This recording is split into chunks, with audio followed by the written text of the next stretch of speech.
आज बिहार के बात में हम लोग फिर बात करेंगे बड़ा महागठबंधन की। आपको लग रहा हो कि रोज महागठबंधन की ही बात हो रही है, ऐसा हो रहा है महागठबंधन में? तो रोज कुछ ना कुछ उनमें जो है वो बखेरा खड़ा हो रहा है। और इधर सरकार जो है योजनाओं पर योजनाएं लागू करती जा रही है। लोगों को जो है चुनाव से पहले जो पिटारा खुलता है वो पिटारा सरकार, नीतीश सरकार अपना खोल चुकी है और लोगों को उसका लाभ भी मिल रहा है। जैसे पेंशन जैसी योजनाएं हैं लोगों के खाता में पहुंचने लगे हैं। तो अब बढ़े हुए पेंशन जो थे, नीतीश कुमार ने 400 से बढ़ा करके 1100 रुपये किया था। ऐसी भी कई योजना है, चाहे शिक्षा के लिए हो, बाकी कर्मी के लिए हो, या सड़क के लिए हो, पुल निर्माण के लिए हो, बीएलओ के लिए, बहुत सारी योजनाएं हैं जो अभी सरकार लगातार दे रही है और लोग इससे काफी खुश भी हैं। लेकिन महागठबंधन जिस प्रकार से जीत हासिल करना चाहता है उसके रास्ते इतने आसान लग नहीं रहे हैं। कारण है कि अब उसके सहयोगी दल में इस बार खटास की बात हमने की थी कांग्रेस को लेकर के, वो फिर से शुरू हो गया है।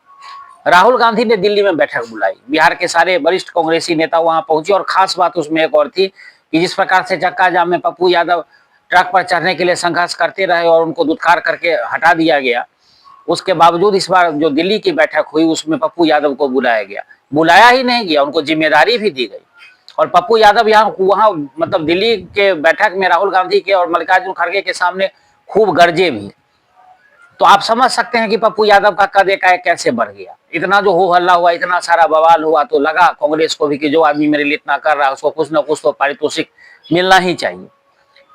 उसी का नतीजा हुआ कि पप्पू यादव जब दिल्ली पहुंचे तो उस मीटिंग में इनकी बात सर्वोपरि सुनी गई और उनको एक जिम्मेदारी दी गई कि आप जाइए वहां पर काम कीजिए और आपको पूरी तरह खुली छूट है, आप जैसे भी चाहें उसको मैनेज कर सकते हैं। लेकिन राहुल गांधी ने ज्यादा कुछ तो नहीं कहा, लेकिन एक बात जरूर कही कि सम्मान के साथ समझौता नहीं किया जाएगा सीट शेयरिंग को लेकर के। अब कांग्रेस का सम्मान कितना का है ये तो पता नहीं चल पा रहा है। कभी 40 पे अटक जाते हैं, कभी 45 सीट तेजस्वी यादव घोषित कर देते हैं, कभी कहते हैं बहुत से बहुत बढ़ के 50 से 55 हो सकता है, 70 तक बात नहीं जा पा रही है। शायद 70 उनके लिए सम्मानजनक हो। ऐसे तो 100 सीटों की पप्पू यादव की डिमांड है, 90 कांग्रेस मांग रही है, ऐसे भी। तो अब सम्मान का मानक क्या है ये तो समझ में नहीं आ रहा। अब बाकी तो कांग्रेस समझ रही होगी उनका मानक क्या है सम्मान का। ऐसे आरजेडी के नजरों में तो उनका कितना सम्मान है वो बिहार की जनता भी जानती है, कांग्रेस भी जानती है और आरजेडी को भली भांति पता है। तो खैर जो भी हो, अब सम्मान की बात आ गई है तो कुछ ना कुछ तो गुल खेलेगा ही। अब पप्पू यादव जिस प्रकार से मुखर होकर के खूब गरजे, और यही नहीं सीएम पद को लेकर के भी राठ ठानी। पप्पू यादव का कहना है कि तेजस्वी को सीएम अगर घोषित करते हैं तो परेशानी हो जाएगी। पप्पू यादव को नजर आ रहा है कि जिस प्रकार की घटनाएं यहाँ घट रही है, जिस प्रकार की घटनाएं हो रही है, आई चक्का जाम में जो घटना घटी है, या तेजस्वी यादव पर पैसे लेकर के टिकट बांटने का आरोप लग रहे हैं, या अन्य कई और भी मुद्दे हैं। अराजकता वाली जैसे उनके नेताओं का काफी मनोबल बढ़ा हुआ है। कोई कहता है कि 90 वाला समय आ गया तो बांस कर देंगे। तो आप समझ रहे हैं ना कि ये भाषा बिहार में बांस करना क्या होता है। बाकी भी देश की जनताओं को समझ में आता होगा।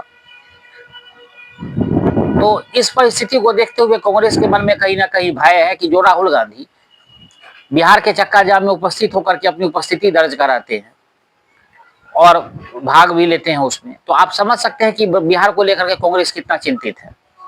लेकिन उसकी चिंता और बढ़ गई है कि जब तेजस्वी यादव इस प्रकार से सबके सामने, मतलब उनका कहना है, मानना भी है कि वो सीएम पद के वही कैंडिडेट है जो संयोजक होता है, वहां गठबंधन के संयोजक बने हुए हैं, अभी कोऑर्डिनेटर वही हैं।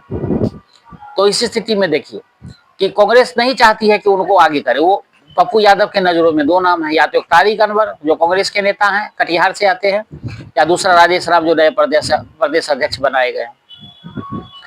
इसके अलावा सर को लेकर जो बिहार में रार है, चुनाव आयोग को लेकर के जो परेशानी हुई है, क्योंकि अब वो ये बिहार से उठ करके बंगाल और असम भी जा रहा है, जहां जहां चुनाव होंगे चुनाव आयोग इस प्रकार के काम करेगी।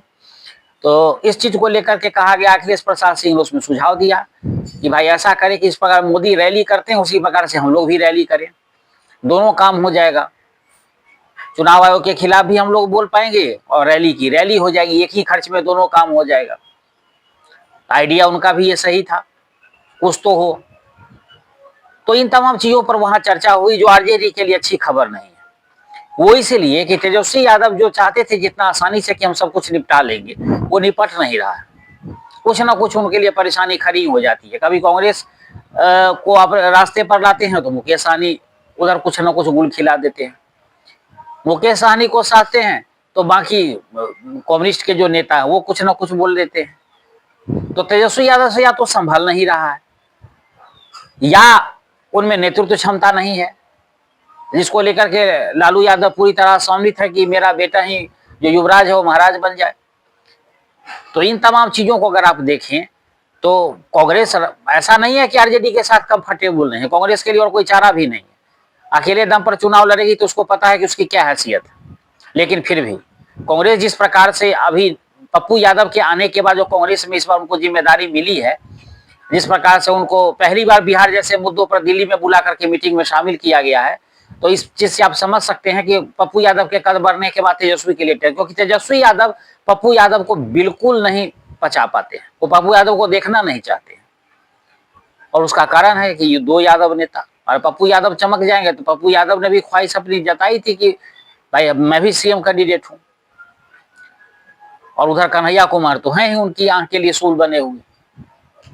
तो कांग्रेस उनके रास्ते में रोड़े बिछा रही है, ये बात उनको समझ में आ रहा है।